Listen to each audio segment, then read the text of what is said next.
Gomati presents సుమకు సుమాలు. మీ సుమ.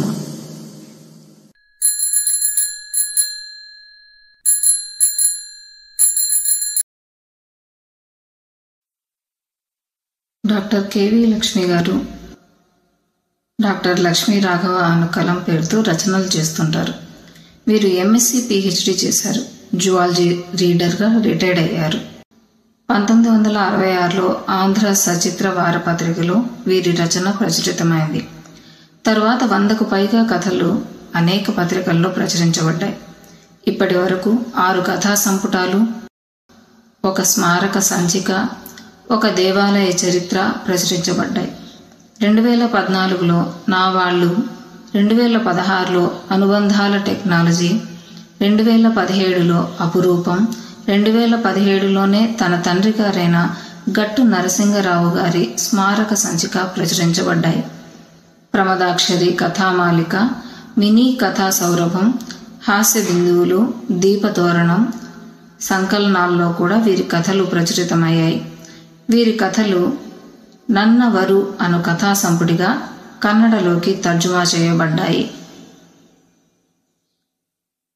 ప్రపంచ తెలుగు మహాసభలు 2012లో కథా రచయిత్రి పురస్కారం, ఉత్తమ కథా సంపుటిగా 2014లో నా వాళ్ళుకి, 2016లో అనుబంధాల టెక్నాలజీకి కుప్పం రెడ్డమ్మ అవార్డు లభించింది.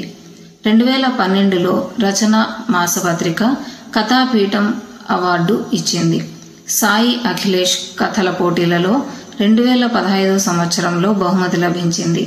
2016లో ఫైన్ ఆర్ట్ అకాడమీ పురస్కారం లభించింది.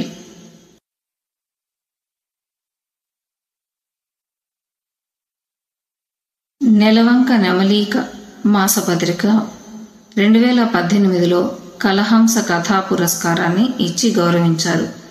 2018లో కెనడా తెలుగు తల్లి పత్రిక వారి కథల పోటీలో కామేశ్వరి అప్పారావు గారి స్మారక బహుమతి లభించింది. ఇంకా అనేక రచనల్లో సాధారణ ప్రచురణకు ఎంపికైనవి. వీరికి రచనలే కాకుండా కళలపై ఆసక్తి ఎక్కువ.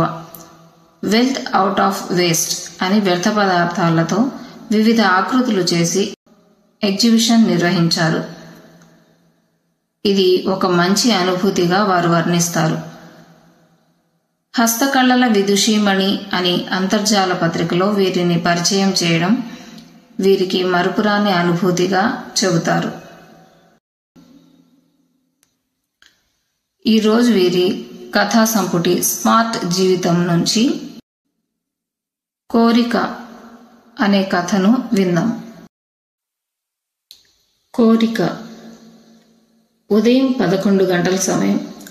భర్త సురేష్ ఆఫీస్కి, కొడుకు రాహుల్ స్కూల్కి వెళ్లారు. పొద్దున్న హడావిడి అంతా ముగిశాక తీరికగా ఆ రోజు న్యూస్ పేపర్ తీసుకుని ఇంటి ముందు వరండాలో ఉన్న బెత్తం కుర్చీలో కూర్చుని వార్తలు చదువుతోంది నీరజ. అక్కడ కూర్చోవడం ఇష్టం నీరజకు. ఇంటి ముందు ఉన్న పూల తోటలో కంటికి ఆనందాన్నిచ్చే క్రోటన్ మొక్కలు కాంపౌండ్ ఆనుకుని ఉంటే వాటి ముందు వివిధ రకాల సీజనల్ పూల మొక్కలు, 2 రకాల చేమంతుల మొక్కలు, బంతి మొక్కలు విరబూసి ఉన్నాయి. వరండా మెట్లకు ఇరువైపులా ఉన్న పూల కుండీలు, గేటు నుండి లోపలకు వచ్చే దారికి ఇరువైపులా నాటిన లిల్లీ మొక్కలు ఎంతో తీరుగా ఉన్నాయి. ఇలా ఇంటి ముందు ఖాళీ జాగా ఉన్న ఇల్లు కావాలని నీరజ కోరి ఈ ఇంటిని ఎంచుకుంది. ఇల్లు చిన్నదే కానీ పెరడు కూడా పెద్దగా ఉంది. ట్రాన్స్ఫర్ అయిన ప్రతిసారి అద్దె ఇల్లు కోసం ముఖ్యంగా చుట్టూ స్థలం ఉన్న ఇంటి కోసం వెతుకుతుంది నీరజ. మొక్కలంటే ఇష్టం తనకు. పెరట్లో కూడా పారిజాతం చెట్టు, దాని చుట్టూ ఉన్న చిన్న అరుగు చాలా నచ్చింది. జామ చెట్టు, దానిమ్మ, నిమ్మ చెట్టు ఉన్నాయి. సాయంకాలం కొడుకు స్కూల్ నుండి వచ్చేలోగా మొక్కలకు నీళ్లు పడుతుంది నీరజ. ఇల్లు మాత్రం చిన్నదే. బయట ఒక చిన్న వరండా, లోపలికి పోగానే ఒక హాలు, ఒక పక్కగా బెడ్రూము, ఇంకోవైపు కొంచెం పెద్దదే అయిన వంటిల్లు, చిన్న స్టోర్ రూమ్ లాంటి మరో గది. దాటి బయటకు వెళితే ఒక పక్కగా బాత్రూమ్, లెట్రిన్ ఉంటాయి. తర్వాత పెరట్లోకి వెళ్లడమే. అటాచ్డ్ బాత్రూమ్ లేకపోవడం బాగా ఇబ్బందే అయినా ఉన్నది ఆలు మొగుడు ఒక బాబు అంతే, కాబట్టి సర్దుకుంటున్నారు. అది చిన్న టౌన్ అయినా ఫ్లాట్ కల్చర్ వచ్చేసింది. ఫ్లాట్స్లో ఉంటే ఇంత పచ్చదనం ఉండదని ఎప్పుడూ ఇండిపెండెంట్ ఇల్లు కోసం వెతుకుతారు నీరజ వాళ్ళు. కానీ ఇంకో 2 నెలల్లో ఈ ఇల్లు కూడా ఖాళీ చేయాలంటే బేజారుగా ఉంది నీరజకు. పేపర్ చదవడం పూర్తి అయ్యాక పేపరు, కాఫీ కప్పు తీసుకుని లోపలికి వెళ్ళబోతూ గేటు చప్పుడు అయినట్టయితే తల తిప్పి వెనక్కి చూసింది. ఒక ముసలాయన గేటు తీస్తూ కనిపించాడు. ఎవరు అంది. ఆయన చొరవగా లోపలకు వస్తున్నాడు. ఎవరండి కొంచెం రెట్టించి అడిగింది. అమ్మా, ఇల్లు ఒకసారి చూడాలని వస్తున్నానమ్మా అన్నాడు దగ్గరగా వస్తూ. ఈ ఇల్లు మేమే ఖాళీ చేస్తున్నాము, కానీ వేరే వారికి బాడుగకు ఇవ్వరండి. తెలుసమ్మా అన్నాడు వరండా మెట్లు ఎక్కుతూ. తెలుసా? ఈ ఇల్లు ఫ్లాట్స్ కట్టడానికి ఒప్పందం జరిగిందని ఓనరు ఖాళీ చేయమన్నాడు. మేము 1వ తేదీన ఖాళీ చేస్తున్నాము. ఆయన ముఖానికి పట్టిన చెమటను తుడుచుకుంటూ కొంచెం మంచినీళ్ళు ఇవ్వమ్మా అని నీరసంగా కుర్చీలో కూర్చున్నాడు. అయ్యో పాపం ముసలాయన అనుకుంటూ ఇప్పుడే తెస్తాను కూర్చోండి అని లోపలికి వెళ్ళి ఫ్రిడ్జ్లోని నీళ్ల సీసా ఒక గ్లాసు తీసుకొని వచ్చింది. ఆవగా తాగాడతను. ఎంత దాహం వేసిందో. నాకు ఈ ఇల్లు డీమాలిష్ చేసి ఫ్లాట్స్ కడతారని తెలుసమ్మా. పడగొట్టే లోపల ఒకసారి చూసిపోదామని వచ్చిన. ఆయన మాటలకు విచిత్రంగా చూసింది నీరజ. అమ్మా, నా పేరు రామారావు. నేను ఈ ఇల్లు ఎంతో కష్టపడి కట్టించిన వాడిని. అప్పట్లో ఊరికి దూరంగా ఉండేది. ఇప్పుడు ఊరికి కలిసిపోయింది. ఆ మాటలు చెబుతున్న ఆయన కళ్ళల్లో మెరుపును గమనించింది నీరజ. అమ్మా, నీవేమీ అనుకోనంటే ఒకసారి ఇల్లు చూడాలనుంది అభ్యర్థనగా అన్నాడు అతను. అలాగే బాబాయ్ గారు, రండి. అప్రయత్నంగానే వరుస కలిపింది నీరజ లోపలికి దారి తీస్తూ. హాలులోకి రాగానే మధ్యలో నుంచున్నాడు ఆయన. ఎడంవైపు గోడ చూస్తూ, ఇక్కడే మా నాయన ఫోటో పెట్టుకున్నా. ఇల్లు కట్టేటప్పుడు డబ్బులు తక్కువ అయినాయని అమ్మ తన చేతిలోని 2 బంగారు గాజులు ఇచ్చింది, అమ్మి వాడుకోమని. ఆయన కళ్ళు చెమ్మగిల్లాయి. భుజాన ఉన్న టవల్తో కళ్ళు ఒత్తుకున్నాడు.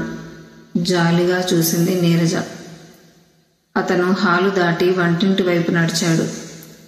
ఆగ్నేయ మూలగా ఉన్న ఆర్చులో ఉన్న అరుగు మీద గ్యాస్ పొయ్యి పెట్టుకుంది నీరజ. మేమప్పట్లో కట్టెల పొయ్యి మీదే వంట. బొగ్గుల కుంపటి కూడా ఉండేది. వంటింట్లోనే ఈ పక్కగా కింద పీటలు వేసుకుని భోంచేసేవాళ్ళం అంటూ తృప్తిగా చూశాడు చుట్టూ. వంటిల్లు, బాత్రూం దాటి పెరట్లోకి వెళ్ళి, ఓహ్, పారిజాతము, అరువు అలాగే ఉన్నాయి. ఇల్లు కట్టినప్పుడే మా ఆవిడ కోరిక. పెరట్లో పారిజాతం చెట్టు, దాని చుట్టూ అరువు వేయించమని. జామ చెట్టు మా అమ్మ పెట్టింది. దాని క్రింద నులక మంచం వేసుకుని సాయంకాలం సేద తీరేది. పౌర్ణమి రోజున వెన్నెల భోజనాలు ఇక్కడే చేసేవారం. నా భార్య పెరట్లో కూరగాయలు, ఇంటి ముందు అందమైన పూల మొక్కలు పెంచేది. మీరు కూడా తోట ఇష్టంగా పెంచుకున్నారమ్మా అని ఆపి నీరజ వైపు చూశాడు ఆయన. అవునండి, చుట్టూ జాగా ఉందనే ఈ ఇల్లు తీసుకున్నాము అంది నీరజ. ఇల్లు చిన్నగా కట్టుకోవడానికి కారణం నాకు అప్పుడు ఉన్న డబ్బు ఇబ్బంది కూడా. ఏమైనా చివరగా నా కొడుక్కి ఇచ్చిన ఆస్తి ఇదేనమ్మా అంటూ లోపలికి నడిచి వచ్చారు ఇద్దరు. ఇంతవరకు ఆయనకు కాఫీ కూడా ఇవ్వలేదన్నది జ్ఞాపకం వచ్చి, బాబాయ్ గారు కూర్చోండి, కొంచెం కాఫీ ఇస్తాను అంటూ వంటింట్లోకి వెళ్ళింది నీరజ. ఒక ప్లేట్లో కొంచెం మురుకులు, స్వీటు పెట్టుకొని కాఫీ తీసుకుని వచ్చి ఆయన ముందు టీపాయ్ మీద పెట్టి తీసుకోండి అంది. స్వీట్ నోట్లో వేసుకుని కాఫీ కప్పు తీసుకుంటూ, అమ్మా, నీవేమీ అనుకోనంటే ఒకసారి బెడ్రూమ్ చూడాలనుంది ఇబ్బందిగా అన్నాడు. పర్వాలేదు, చూదురుగానే రండి అంటూ బెడ్రూంలోకి నడిచింది. మంచాలు దాటి తూర్పు వైపున ఉన్న కాస్త ఖాళీ జాగాను చూపుతూ, ఇక్కడే పడుకునేవాళ్ళం. మంచాలు లేవు అప్పుడు, నేలనే పడుకునేవాళ్ళం అని వెనుతిరిగి హాల్లోకి వచ్చాడాయన. అమ్మా, నేను ఎందుకు వచ్చానో చెప్పాలని ఉంది అన్నాడు మెల్లిగా. చెప్పండి బాబాయ్ గారు అంది ఆసక్తిగా నీరజ. అమ్మ ఈ ఇంట్లో ఉన్నప్పుడే చనిపోయింది. నేను, నా భార్య నా రిటైర్మెంట్ తర్వాత ఈ ఇల్లు అద్దెకి ఇచ్చి కొడుకు దగ్గరకు వెళ్ళిపోయినాము. సంవత్సరం క్రితం నా భార్య జబ్బు పడింది. పెరాలసిస్ వచ్చింది. దాంతోపాటు షుగర్ లెవెల్ ఎక్కువై కళ్ళు దెబ్బతిని కనిపించకుండా పోవడం చాలా దురదృష్టం. కానీ నా కొడుకు, కోడలు, నేను అందరం ఆమె అవసరాలను విసుక్కోకుండా చూసుకున్నాము. ఒకరోజు మైల్డ్ హార్ట్ అటాక్ కూడా వచ్చింది. సరైన టైంకు హాస్పిటల్లో చేర్చాము. నా భార్య చాలా కుంగిపోయింది. బతకడం ఇష్టం లేకపోయినా ఇలా వివిధ రోగాలతో దేవుడు ఎందుకు పరీక్ష పెడుతున్నాడు అనేది. నిజమే, మా ఇద్దరికీ బతకాల్సిన అవసరం లేదు అని మేము అనుకున్నా భగవంతుడు కరుణించాలి కదా. డాక్టర్ కూడా జాగ్రత్తగా చూసుకోవాలి, ఆవిడను హ్యాపీగా ఉండేలా చూసుకోండి అని చెప్పి డిశ్చార్జ్ చేసినాడు. అప్పుడు నా భార్య కమల ఒక కోరిక కోరింది. నేను ఎక్కువ రోజులు బతకనండి, నాది ఒక కోరిక. మన ఇంటికి ఒకసారి వెళ్ళి రావాలనుంది, తీసుకువెడతారా అని అడిగితే 6 నెలల క్రితం ఆసుపత్రి ఖర్చులు తట్టుకోలేక ఇల్లు అమ్మకానికి పెడితే అక్కడ ఫ్లాట్స్ కట్టడానికి ఆఫర్ రావడంతో సంతోషపడి ఒప్పుకొని అడ్వాన్స్ తీసుకుని అగ్రిమెంట్ రాసుకున్నాం. కమలకు ఈ విషయాలు తెలియదు. ఇప్పుడు కమల కోరిక ఎలా తీర్చాలి అని తర్జన భర్జన పడినాం. ఆమెను ఇంత దూరం ప్రయాణం చేయించడం కూడా కష్టం. అందుకని నా కొడుకు రమేష్ ఒక ఐడియా చెప్పినాడు.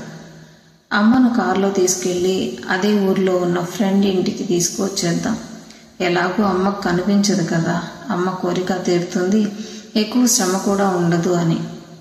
అలాగేనని ఒకరోజు అలాగే తీసుకువెళ్ళాం. మన గదిలో ఒకసారి పడుకోబెట్టండి అని కోరింది. సరేనని వాళ్ళ బెడ్రూమ్లో ఒకవైపు మేము తెచ్చుకున్న పరుపు వేసి పడుకోబెట్టినాము. చేతితో నేల మీద తడిమి, మన ఇల్లేనా, కింద చల్లగా ఉంది, టైల్స్ వేశారా అని అడిగింది. నేను గాభరా పడినా. వెంటనే రమేష్ ఇంటికి టైల్స్ వేయించినాడు అని చెప్పినాను. కొంచెం సేపు తర్వాత ఇల్లు బాడుగకు ఇచ్చినాము కదా, ఎక్కువసేపు ఉంటే బాగుండదు అని చెప్పి వాపస్ తీసుకువచ్చినాము. ఇది జరిగిన తర్వాత 1 వారం లోపలే కమల చనిపోయింది. అబద్ధాలు చెప్పి దాని చివరి కోరిక తీర్చినా నాకు చాలా గిల్టీగా అనిపించింది. కమల పోయి 3 నెలలు గడిచాయి. నాకు ఆరోగ్యం క్షీణిస్తూ ఉంది. కమల కోరిక తీర్చలేకపోయాను.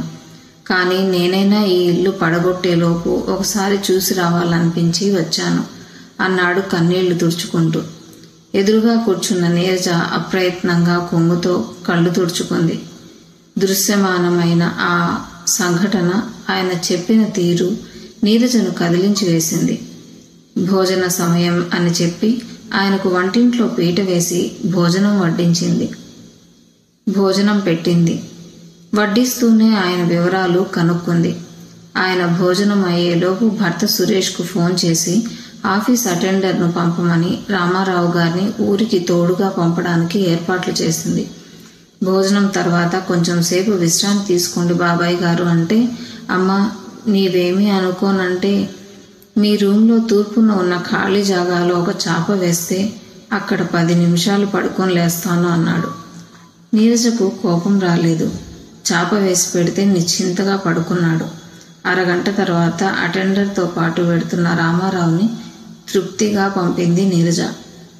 కొత్త వాళ్ళని ఇంట్లోకి రానివ్వడం డేంజరస్ అని చెప్పే సురేష్కి ఏ విధంగా చెప్పాలో ఆలోచించినా రాజారావు జీవితంలోనే కాదు, తనకు కూడా అపురూపంగా నిలిచిన అనుభూతిని పదిలంగా దాచుకుంది నీరజ ఆ రోజు అతని కోరికను తీర్చినందుకు. తరువాత 1 నెల రోజుల్లో రామారావు చనిపోయాడన్న విషయం నీరజకు తెలియకపోవడమే మంచిదైంది.